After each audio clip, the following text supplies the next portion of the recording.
Good morning. Good morning, dear colleagues. Welcome to the press briefing of the UN Information Service here at Geneva. Today is Friday, 26th of January, and which is, by the way, the International Day of Clean Energy, one of these new and important days that the international community is celebrating. We sent you the statement of the Secretary General about that. And let's start immediately the press briefing with our colleagues of the Office of the High Commissioner for Human Rights. We've got Ramina with us here on the podium, and in Jordan, Ajit Sangay, the head of the UN Human Rights Office for the Occupied Palestinian Territory. Ajit, welcome, and thanks for being with us again, briefing the journalist here in Geneva. I don't know, you would like to start, Ravina, and then we go to Ajit? Sure, Alessandra. Thank you. Good morning, everyone. You will recall that Ajit briefed you last week from Gaza. Earlier this week, he returned from Gaza via Egypt to Amman, where our occupied Palestinian territory work is currently based. So Ajit will describe to you some of what he witnessed while he was in Gaza and the really terrible developments since then. Ajit, over to you. Thank you, colleagues. Civilians continue to face the brunt of the escalation in Gaza. The situation is nothing short of a catastrophe. Last Saturday, I was in Khan Yunis, where I met with people who were frustrated, angry, and understandably wary. And yet, they spoke to me, explaining their situation, treating me with warmth and respect in the middle of a brutal, unconscionable situation, explaining how they fled their homes to seek shelter in overcrowded makeshift camps, how children have not gone to school in months, and their schools have been destroyed, as have their universities, destroying their hopes for the future. The personal cost to each individual, each family, in addition to the killing of loved ones, family separation, violence against women, documents destroyed, homes and communities uprooted, health deteriorating. In Rafah, I saw displaced people who had been ordered by Israeli authorities to leave their homes with no provision for their accommodation, literally leaving on the street, with sewage running in the streets, and conditions of desperation conducive for a complete breakdown in order.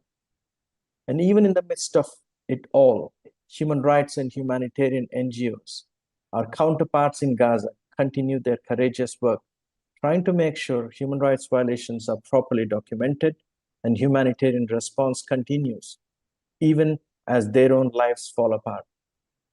Over the past few days, these warm, heroic, long-suffering people that I met have been caught in the midst of ever-intensifying violence from the Israeli airstrikes and street-to-street fighting between Israeli Defense Forces and Palestinian armed groups.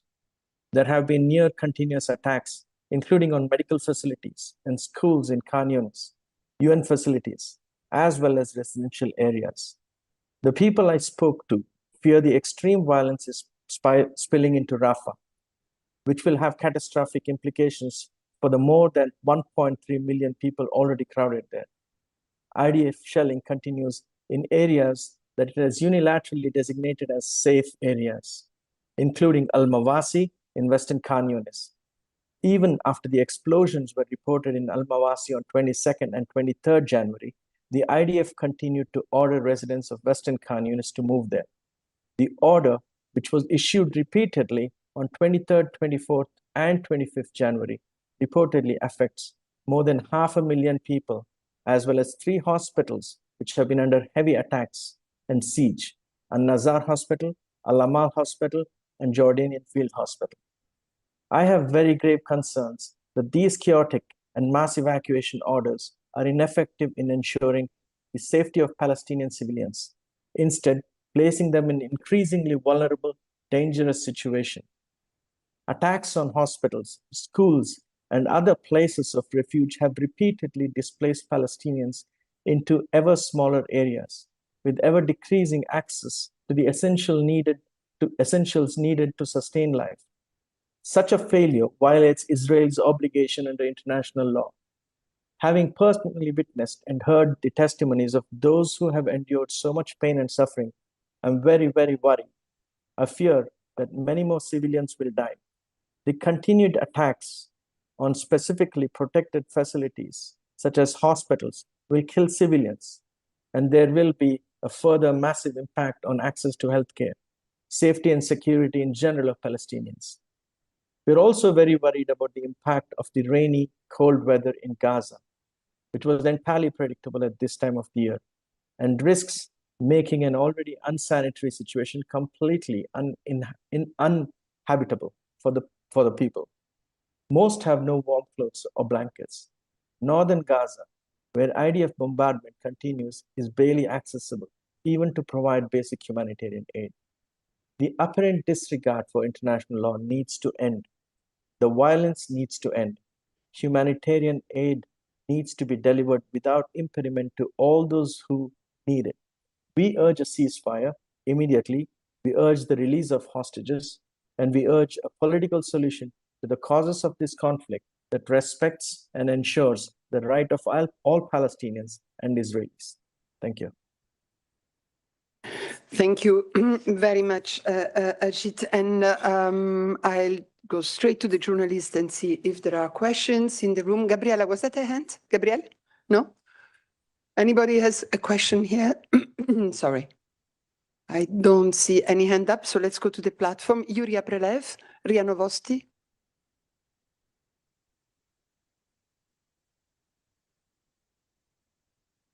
Yes, thank you, Alessandra, for taking my question for this briefing. There is a feeling that no UN call, nor the Security Council resolutions, nor the discussions between the UN and Israel have any impact on the conflict. Your office still has no access to Gaza, Israel, or the occupied territories. In your opinion, is the UN devoid of authority over this conflict, and how can there be a determination of responsibilities and any justice in these conditions? Do you call on the states that have influence to take much more radical decisions than up to now? Thank you. Ravina. Thank you. I'll give an initial answer and then I'll pass the floor to Ajit in case he has something to add. Ajit has just been in Gaza, where he said he has witnessed, even in the middle of all the chaos and all the trauma, that human rights NGOs are continuing to work. They are continuing to try to document what is going on. In the fog of war, we are seeing many incidents where there is, just abdication of responsibility. There is blame being thrown around over who is responsible for which attack that ended up resulting in civilians being killed, injured severely. It is very important that we continue our human rights work as well, that we do not lose, the motivation to continue this work, to continue to document and to air what is going on, to shine a spotlight on what is going on. That is our role as the UN Human Rights Office, and to continue to insist on accountability as well. At the international level, there is certainly much more that could be done. The High Commissioner has repeatedly called on all states with influence to exercise that influence bilaterally and in multilateral fora to bring this horror to an end. Ajit, would you like to add anything? Thanks, Ravina. Just maybe a couple of quick words. Yes, I mean, we have international staff waiting to receive visas. Of course, we continue to put pressure on that. I have access for now, and I hope that continues. We have extremely qualified national staff, both in Gaza and West Bank, who've been able to do a lot of work. So we continue to do that part. Yes, I completely agree. Member states can do more. We continue to brief them. I briefed them recently, and I have a few more briefings in the pipeline to a number of states. States with influence do need to step in and put pressure. Thank you. I would add that, of course, I mean, you all have heard the Secretary General not only saying exactly what Ravina has just said, the calling on all states who have an influence on the conflict to fully exercise it, but also doing everything he can, speaking with everybody he can in order to make sure that the international community is fully united to stop the conflict. And I would also add that Sigrid Kaag, as you know, is now in the region, meeting with everybody she can. She's been going around. We have given you information about her whereabouts, and her work is going to be key, I think, for helping advancing on the road to the end, at least to a ceasefire. I will now go to Isabel. Isabel Sacco is our correspondent of EFE, Spanish news agency. Yes, good morning. Thank you very much, Alexandra. I would like to know if Ajit can say for how long the international staff is waiting for the visas. Also, if he can give us an update on what kind of relationship or contacts, dialogue do you have in these days with the Israeli authorities, and what do they say to your, I mean, if any answer or response to your calls to stop the attacks in populated areas and to resolve this issue of attacks on areas that they themselves designate as safe and where they advise people to go to. Thank you. Ajit. Thank you, Isabel. I mean, the international staff have been waiting for their visas for the last 3 years. I recently received it. Of course, it's short term, but with the hope that it will be extended. But otherwise, rest of them for the last 3 years. I do not have direct dialogue with the Israeli authorities, and any such dialogue happens at Geneva level. We do write letters to them, again, from Geneva level, and Ravina can say more about it. In terms of change on the ground, of course, we have not seen much. And this is exactly the point, We have constantly seen that civilians are killed, hospitals are still being attacked, schools are still being attacked, places that are called safe are also being attacked. And that's exactly why we have been coming out with statements stressing on these aspects, and they have to change. And these are not according to international law.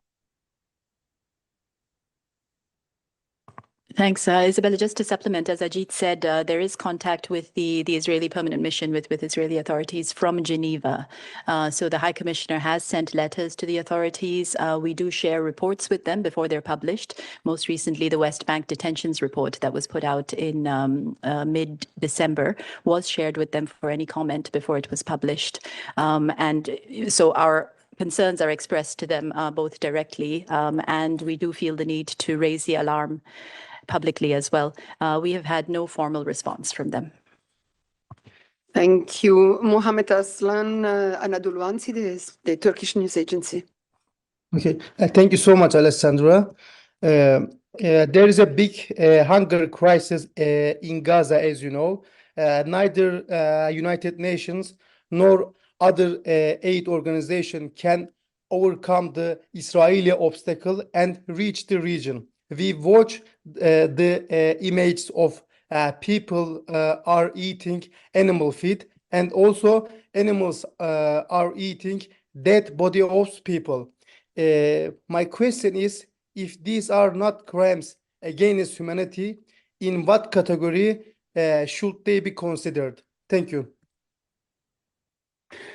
Thank you, Mohammed. And as you surely remember, we had a briefing of the World Food Programme I think it was our last briefing on the food insecurity situation in Gaza.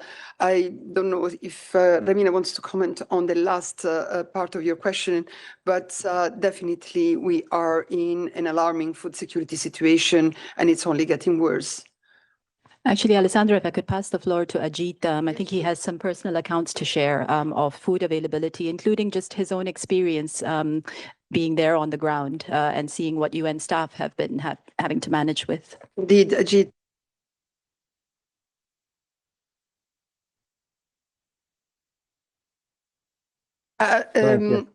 Thank you. Yes, now you're on. Yeah. No, I think the severe shortage of food is something that's visible. People are struggling, and this is the case throughout Gaza, but even more so in the north of Gaza, northern Gaza, where convoys of food are unable to reach, and there's a desperate need for this. I have heard stories of families that have only had one meal a day if they're lucky. There are families that have gone to bed with no food on a particular day. I have seen when cooked meals are brought by NGOs on a cart, hundreds of kids who you can see everywhere run behind those carts for food. That's desperate situation. I've also heard stories of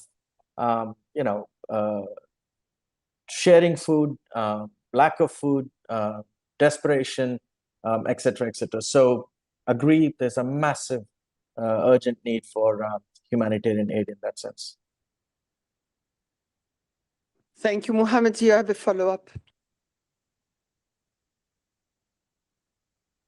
I have a follow-up. Yes, thank you, Alessandra. My question for Ravina. Ravina, how would you describe that animals are eating dead body of people? What would you like to say about it? Thank you. Mohammed, I haven't seen the specific horrific report that you're referring to.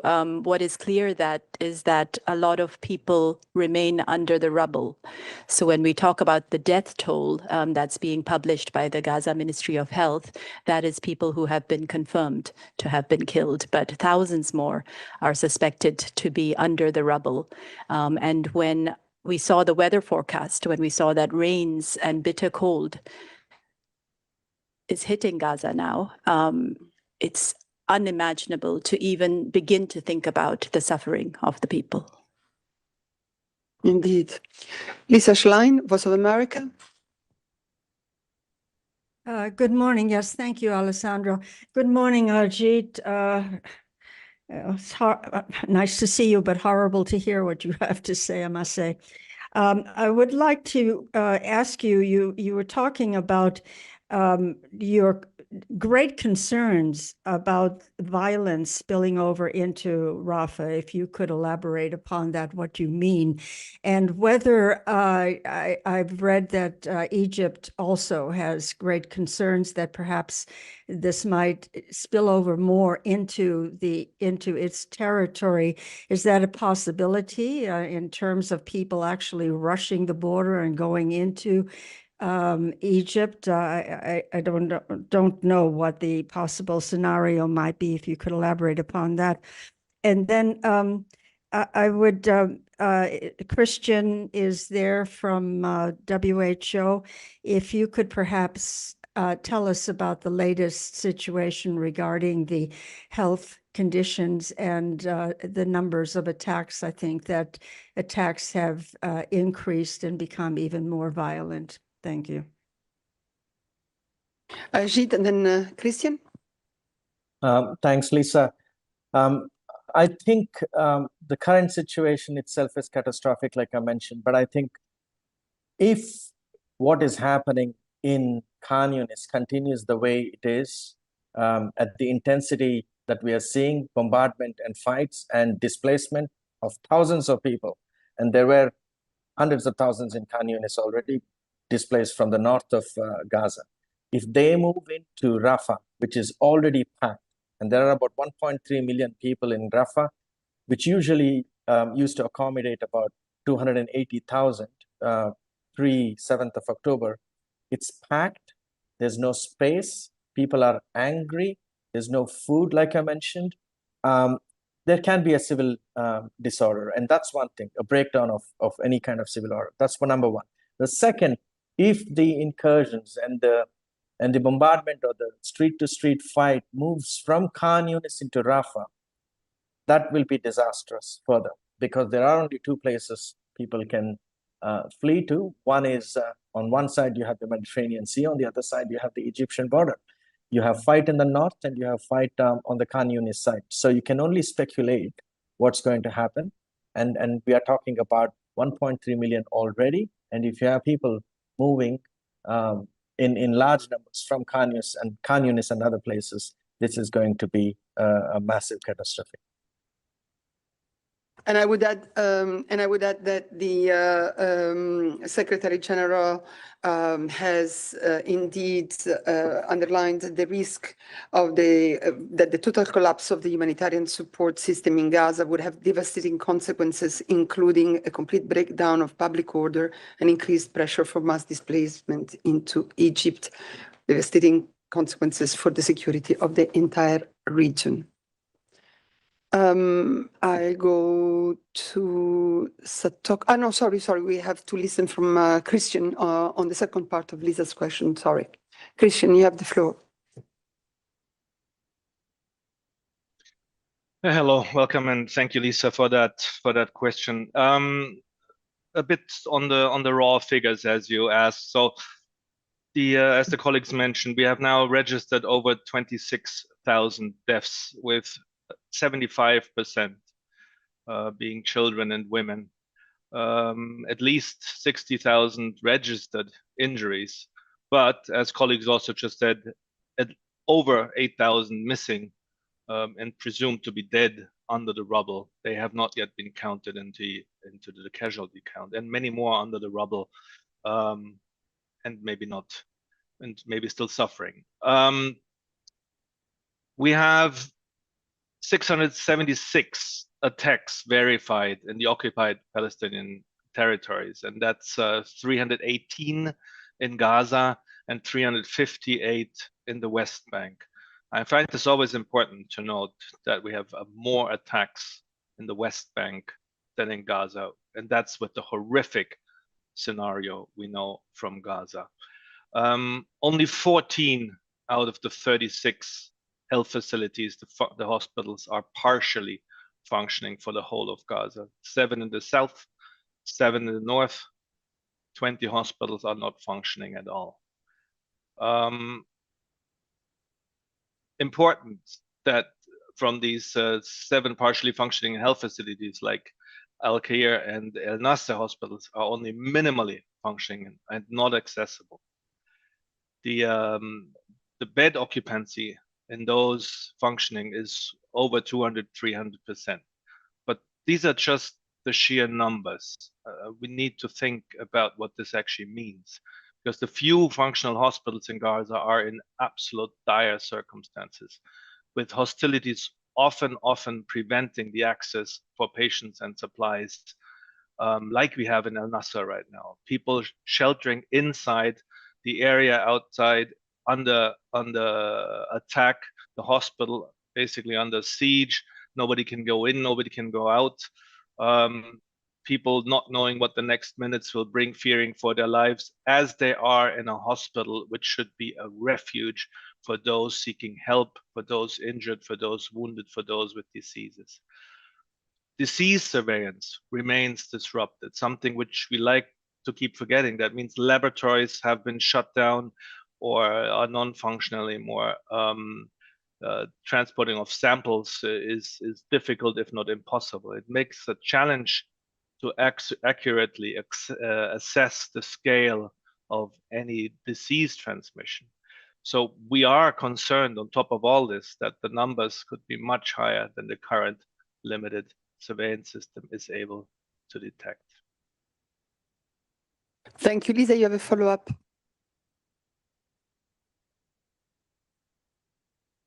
Yes, very quickly.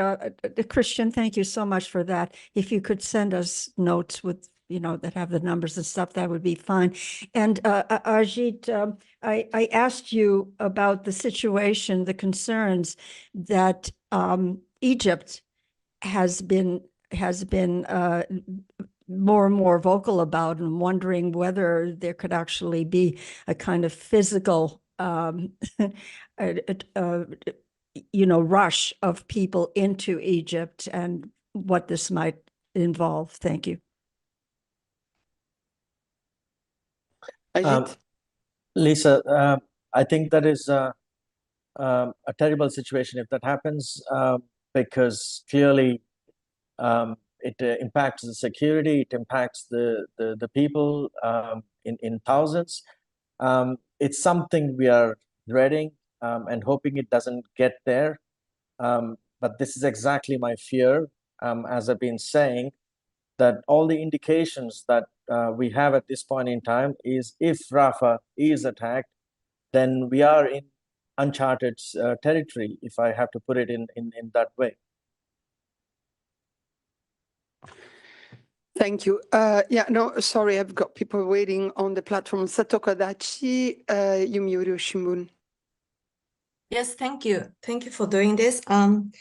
With regards to the humanitarian aid, there are some reports saying that Israeli protesters have gathered at the Kerem Shalom crossing in an attempt to block a convoy of aid trucks from entering Gaza. And do you know what they are really demanding while the UN fears famine is on the ground?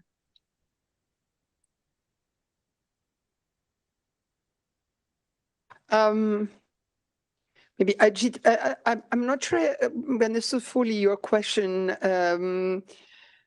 Satoko, you said you wanted to know what we think about the fact that people are trying to get this because aid? Ajita was there at the near the he was in the Rafah, so maybe he had information about these protesters demanding, the blocking humanitarian aid to go into the Ajit? Gaza.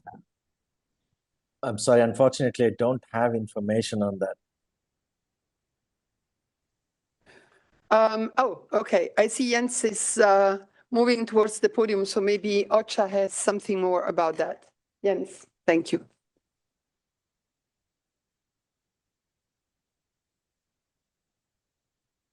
Yeah, thank you for that. Good morning, everyone. I think you're referring to the protest that's Kerem Shalom. Yes, that's what you said. Okay. So the day before yesterday, trucks at the Kerem Shalom crossing were held up for several hours by Israeli protesters attempting to block the entry of humanitarian aid. As a result, only 9 trucks were able to enter, and many were forced to reroute to Egypt at the Rafah crossing. So that is what I had on that particular incident. As you know, there are only those 2 crossings in use.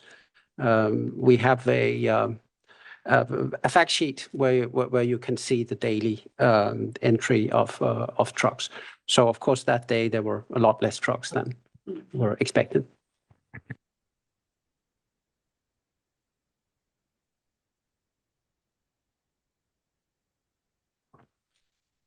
Don't know if Satoko has raised their hands. Maybe just wait 1 second, Jens. Satoko? Yes, I saw that in the OCHA Fresh report, but it didn't say what this protester is really demanding for.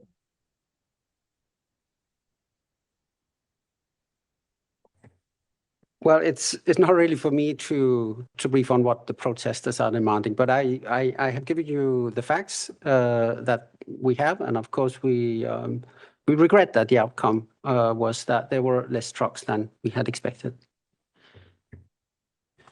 Thank you. And Ajit, please, I see you have your mic on. Is there something you want to add about that?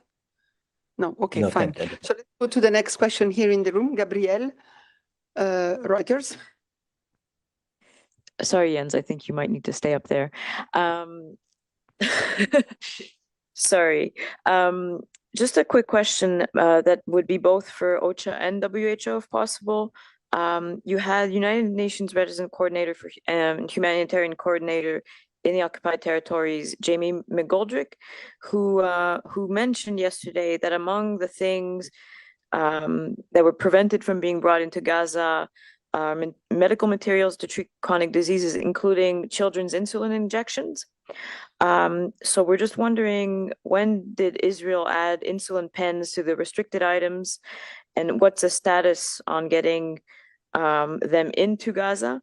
Are there negotiations between UN and COGAT to get the pens removed from the list that's not allowed in, the insulin pens? And if you have any information on what type of medication this is and what is being allowed. and what is not being allowed in terms of insulin? Thank you. Thank you. Let me answer the part of the question that I can. And my comment on that is that the UN on the ground is working together with the Israeli authorities to look at how we can address the issue of restricted items and find ways to get those critical items released. Christian, do you have any specific information on the issue of the insulin pens?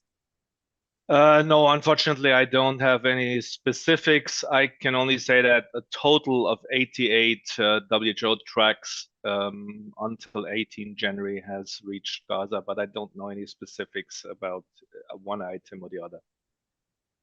Thank you to both colleagues. Jeremy, sorry for Ajit. Jeremy Lange is our correspondent of RFI. Hi, Christian. Just a quick clarification. Did I hear that right? You said that you have more attacks against health facilities in the West Bank than in Gaza, or is it? Did I miss something? Christian? Yes and no. So there are indeed more health attacks on health. That's important to note, right? In the West Bank than in Gaza, but the quality is slightly different. The 318 attacks in the Gaza Strip have resulted in 615 fatalities and 778 injuries. The attacks have affected 95 healthcare facilities, including 27 hospitals, damaged out of 36, and they affected 85 ambulances. In the West Bank, 358 attacks have resulted in 7 fatalities and 59 injuries. The attacks have affected 44 health facilities, including 15 mobile clinics and 245 ambulances. Important, and I will give these figures, send them out or put them in the chat because I know there have been a lot of figures now. An attack on health is also preventing an ambulance from reaching wounded or reaching injured people. It's not only shelling and bombing a hospital, so that's why they're all counted as attacks on health, but the quality is very different. Christian, if you could send your figure by email instead of then in the chat, because the people who are in the room, they will not be able to see it. So as we were asked by the journalists last time, if the information can be sent by email to all the accredited journalists, it would be appreciated. We still have 2 follow-ups from Isabel and Yuri. So I'll start with Isabel. Yes, thank you again. Jens, just I would like to know if since the incidents to the protest 2 days ago in Kerem Shalom, the operation through this crossing has been resumed normally. And to Ravina or to Ajit, I would like to ask about, I read that yesterday there has been a group of Palestinians who were waiting close to a roundabout in Gaza city, and they were attacked by the Israeli military, and there were 20 Palestinian deaths in that incident. I would like to know if you have confirmed this incident and if you have more details. Thank you. Thank you.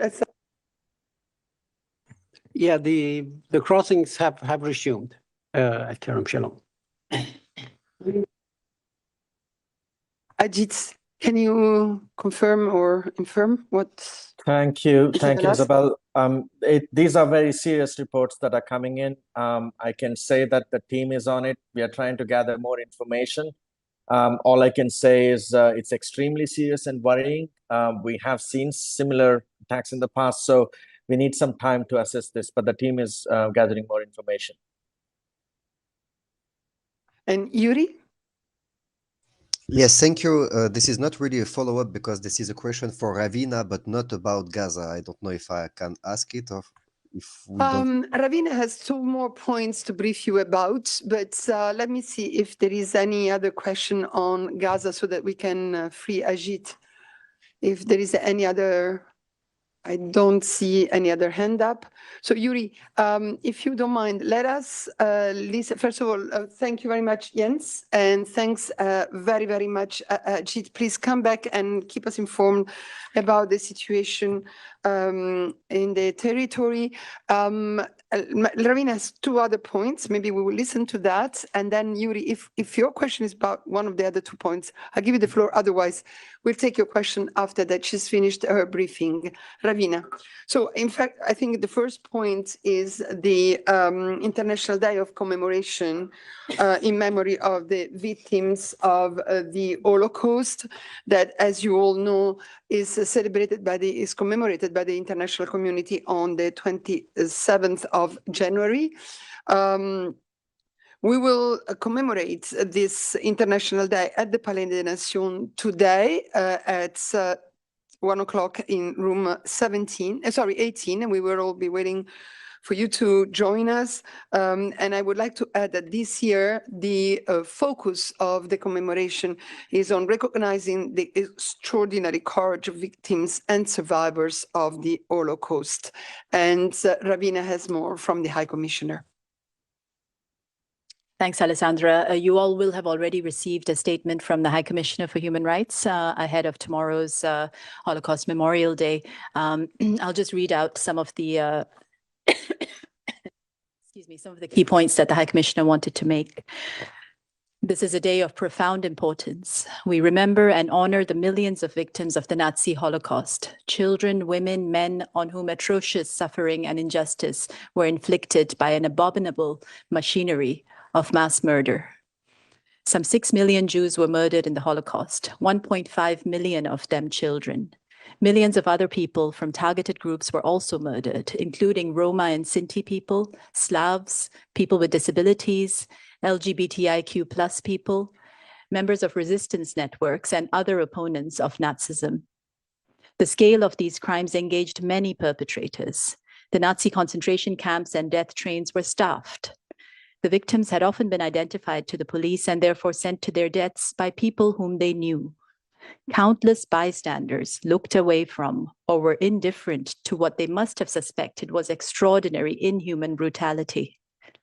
The dehumanization that enabled the Holocaust, the depth and scale of this failure of empathy and fellow feeling for the other human beings is incomprehensible and terrifying.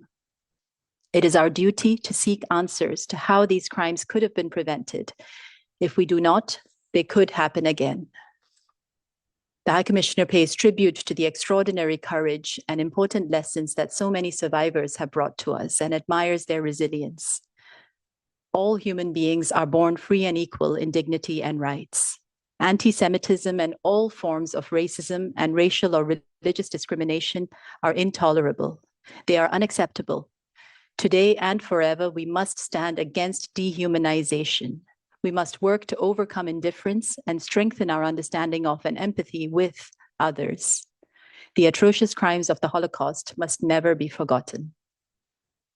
Thank you very much, Ravina. And at the commemoration, we'll of course hear from the Director General, and the Secretary General will also hold a commemoration at this on Geneva time in New York. Any question on this particular subject? I see Jeremy.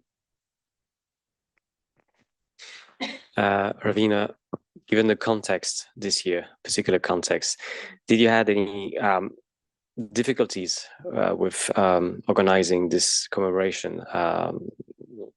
Yeah, that's it. Actually, the commemoration is organized by NOG. You want to say No, but something? I mean, the High Commissioner was very clear in his message. You know, this was a singularly horrific event in history. We must not forget it, and we must learn the lessons that it teaches us, including the importance of not dehumanizing the other and the importance of not turning away from human suffering, because it enables further suffering. Yeah, and on the organization of the commemoration, Jeremy, we are organizing this. I as long as I can remember, it has always been a big ceremony in Geneva. And this year, as in the previous years, we will hear from the Director General, we will hear from the Ambassador of Israel and Permanent Representative of Israel to the UN, and also from the head of the European Union delegation to the UN.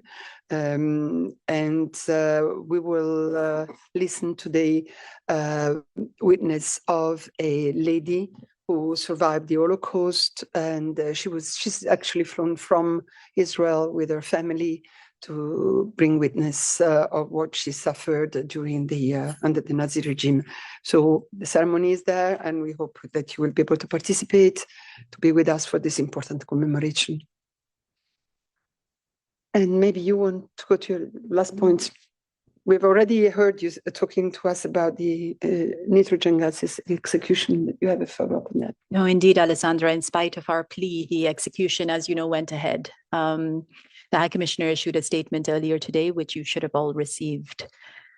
We deeply regret the execution of Kenneth Eugene Smith in Alabama, despite serious concerns that this novel and untested method of suffocation by nitrogen gas may amount to torture, cruel, inhuman, or degrading treatment. The death penalty is inconsistent with the fundamental right to life, and we urge all states to put in place a moratorium on its use as a step towards universal abolition. Thank you very much. Any question on this issue of the execution, Robin? Thank you. There seem to be some concerns in the United States about the length of time that it took for Mr. Smith to die. Do you have anything to say about that? Yeah, we've been following the reports, and there are reports that it may have taken up to 25 minutes. It's unclear exactly, and he was writhing and clearly suffering. Listen, what we said is that rather than looking for novel, untested methods to execute people, let's just bring an end to the death penalty. This is an anachronism that doesn't belong in the 21st century. There is no proof that the death penalty deters crime, but on the contrary, there is a lot of evidence of miscarriages of justice, of discrimination in application of the death penalty, which disproportionately is applied on people who are minorities, people who are from poorer backgrounds. So it is time to bring this to an end. What we are concerned about and why we're being so vocal on this is that we are worried that this will now be adopted as an accepted method of execution. We've already seen some other US states that have approved its use. And we would urge them not to use nitrogen gas to execute people and to really work towards a moratorium. Yuri, is your question about this, or I will ask you to wait? No, I will wait, Alessandra. Okay. Thank you. So I'll go to Lisa. Hi, Ravina, you're so clever. You preempted my question, but I'll ask it anyway and elaborate a bit upon it. I was, I have heard that there are actually about 100 people on death row in Alabama alone, and that doesn't take into account the number of other people who are in death row in other states, so-called red states. And so I was wondering about whether you were concerned that what happened with this particular execution, that it would open up the floodgates to similar forms of execution with nitrogen gas, because the Alabama authorities, from what I've heard, are kind of very pleased with the way that it went. You know, somehow a half an hour of writhing in pain doesn't seem to bother them very much. Thank you. Yes, Lisa, we saw that the authorities issued a statement saying that it worked, and it is a satisfactory method of execution. It is not. It is not. It could amount to torture, inhuman, degrading treatment, in violation of the treaties, the human rights treaties that the United States has signed. We are concerned because 3 other U.S. states, as far as we're aware, have approved this method: Mississippi, Oklahoma, actually 3 states in total, sorry, Mississippi, Oklahoma, in addition to Alabama, have approved this method, whereas in Nebraska, a bill to approve the method has been presented. So we are very worried that this could open the door to further executions. And this is why we feel the need to speak out again clearly that this is not acceptable. Jamie? Good morning, Ravina. Thank you very much. I just wanted to, I noted that you have been speaking out on this issue. Does the Human Rights Office have any other action planned? In other words, legal action or various or other measures, either appealing to international jurisdictions or what have you, to try to take action against what you obviously mentioned, and the High Commissioner also both mentioned about, the possibility this may amount to torture, cruel, inhuman, or degrading treatment. What actions can the Human Rights Office take?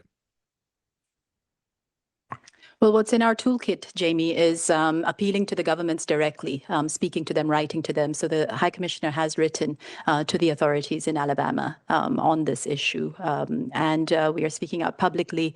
The UN Human Rights Committee has also spoken out about this issue in the review of the United States. So we do try to use every tool in our toolbox to try to influence the situation. And again, to try to prevent others from following suit. Nick? Yeah, good morning, Ravina. Thank you. I notice you're still saying this could amount to cruel, inhuman, degrading treatment and torture. On the evidence of what happened in this particular case, could you revise that? Could you say whether it does or doesn't actually amount to cruel, inhuman, degrading treatment? Thank you. No, I'm afraid we can't, Nick. We were not there. We saw the protocols. We did not think they were adequate. We've seen the reports that are coming out on how the execution was conducted. So I'm afraid we can't, come to a definitive conclusion. But this is a warning bell, and I hope it rings loudly. This is a warning bell that this could amount to torture in violation of international human rights law, and it must stop. I think there are no other questions on this subject, Ravina. So let's go to Yuri for his question. Yes, thank you, and thank you for, don't forget it. Ravina, regarding the fall of an EL-76 in Belgorod that was shut down by Ukraine, now all the forces are agreed that it was shut down by them. Your office told me today that it is looking for more information. So I just wanted to know if you are in contact with the Russian and the Ukrainian authorities to obtain some more details on that. And if you have asked to send a team on site to Russia to conduct investigations, because this is one of the things Ukraine is asking for. So just to know if you have something on that. Thank you. Yuri, I don't have an update. Our office is looking for information and trying to understand and substantiate exactly what happened.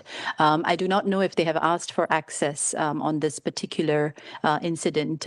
Previously, they have asked for access to Russian territory and Russian occupied territory. But on that specific question, let me get back to you. Other than that, we are still trying to obtain more information about this terrible incident.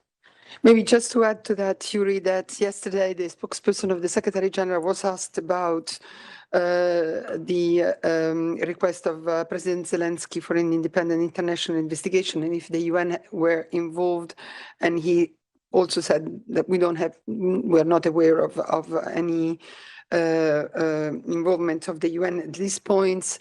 The only thing he added is that this was a military plane, so it's not something that the International Civil Aviation Organization, that as you know is part of the UN family, would have a mechanism or jurisdiction over. I can send you this in writing if you want, but that is about what I have. You have to add something? Just back to Alabama, colleagues have just informed me that the Committee Against Torture, the UN Committee Against Torture, is due to review the U.S. next year.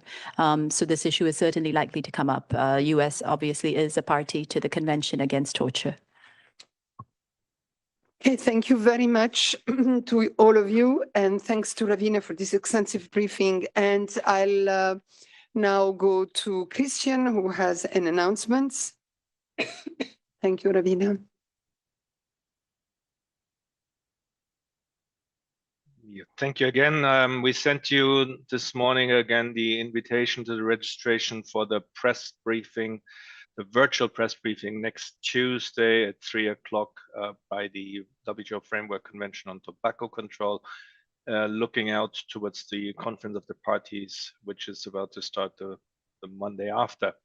The interesting topics, of course, the advertising, but also novel and emerging tobacco products, and that is another name for the vaping and everything else. It's important you register for this briefing because you will get an extra link sent by the FCTC media team. So don't register with us, register through the link that's in there, and do it please ahead of time, not just the minutes before. Thank you very much. Thank you, Christian. Any other question to WHO? Don't see any hand up. Thank you very much. No? Okay. Thank you very much, Christian. Yes, I thought I saw a hand. Paula. Yes, good morning. Just wanted to know if you could describe a little bit the build up to this convention out of Geneva, please.